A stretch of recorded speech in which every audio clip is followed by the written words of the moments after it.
Alright, in this video we're going to be looking at solving polynomial equations.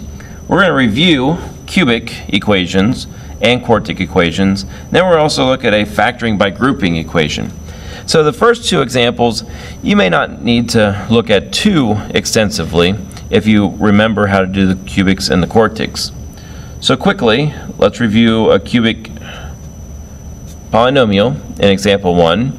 We have x to the third equals negative 125. Remember, in order to be able to solve a cubic function or cubic equation, we're going to have to get this equal to 0. So we're going to take x to the third, we're going to add 125 to both sides. So we have x to the third plus 125 equals 0. We're going to go ahead and factor this as much as we possibly can. Remember, factoring cubics, we have a binomial and a trinomial. We're going to take the cube root of each of our terms first. So we get x plus 5. To get our trinomial, we're going to multiply the first term to itself. So we get x squared. We're going to multiply the two terms together and change the sign. So x times 5 is 5x. It's a positive, so we're going to change it to negative. And then we get plus 25.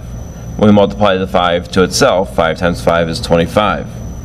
And these are both set equal to 0. Setting each of these equal to 0, we have x plus 5 equals 0, or x equals negative 5. X squared minus 5x plus 25, remember, does not factor, so we're going to use the quadratic formula. Our quadratic formula, remember, we have negative b plus or minus the square root, b squared minus 4ac all over 2a. So in this case, our negative b will be 5 plus or minus the square root, b squared, so negative 5 times negative 5 is 25, minus 4 times a times c. Remember, there's not a number or leading coefficient, it's going to be 1 there. So we have negative 4 times 1 times 25, all over 2 times a, which is 2. And we're going to go ahead and clean this up. Inside the radical, we have 25 minus 4 times 1 times 25 is negative 100. 25 minus 100 is a negative 75. We're going to take the square root of negative 75. 75 we can break up into 25, negative 25 times 3.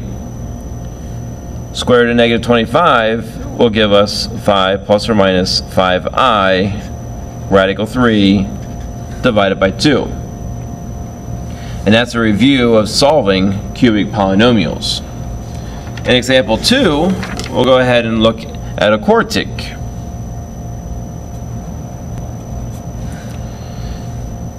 So let's go ahead and look. So let's say x to the fourth equals 5x squared minus 4. Remember, as all polynomials, to be able to solve them, we have to set it equal to 0. So in this case, we have to subtract 5x squared and add 4 to both sides. So we end up with x to the fourth minus 5x squared plus 4 equal to 0. Now we can go ahead and factor just like we would with the quadratic.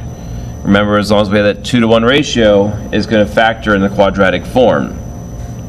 So our first two terms, we're going to have x squared.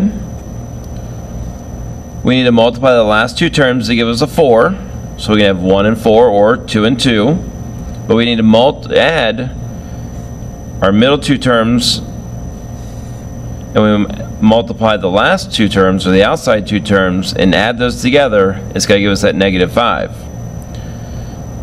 So we get a 4 and we get a 1. If I multiply these together, I get negative 4x squared. Multiplying these two together, I get negative 1x squared. Adding those together, I get my negative 5x squared. Now if I look at these two quantities, I still have a quadratic. X squared minus 4 factors to x minus 2 and x plus 2. And x squared minus 1 factors to x minus 1 and x plus 1. Remembering that is set equal to 0. Now I can go ahead and set each of these factors equal to 0. So x minus 2 equals 0, x plus 2 equals 0, x minus 1 equals 0, and x plus 1 equals 0. Solving for x is going to equal 2, -2, 1, and -1. And those are my 4 solutions to my quartic. And finally, let's go ahead and look at example 3. And in example 3, we're going to look at one that requires factoring by grouping. So this example, let's use x to the third minus x squared minus 6x plus 6 equal to 0. Notice we have a cubic, but we have more than 2 terms, so we can't use our nice factorization of cubics. What we're going to do is factor by grouping. Remember, when we have 4 terms, we normally take the first 2 and then take the last 2, group them together, factor out the GCF. Our GCF for x to the third minus x squared is going to be x squared. We'll be left with x minus 1. After I factor out my x squared, remember we subtract the exponents. If I look at negative 6x plus 6, if the first term's negative, we pull out the negative. We have 6x and 6. 6 comes out of those, and we're left with x minus 1 as well. Pulling out my GCF out of these 2 terms, we're going to pull out an x minus 1. We're going to be left with x squared out of our first term, and a minus 6 out of the second set. X minus 1, we can go ahead and set equal to 0. Solving for x, we get x equals 1.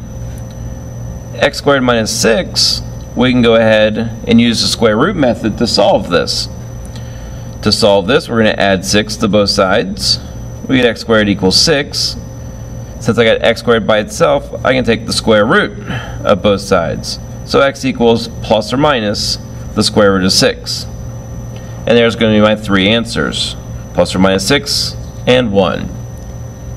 And that completes our solving polynomials with cubics, quartics, and factoring by grouping.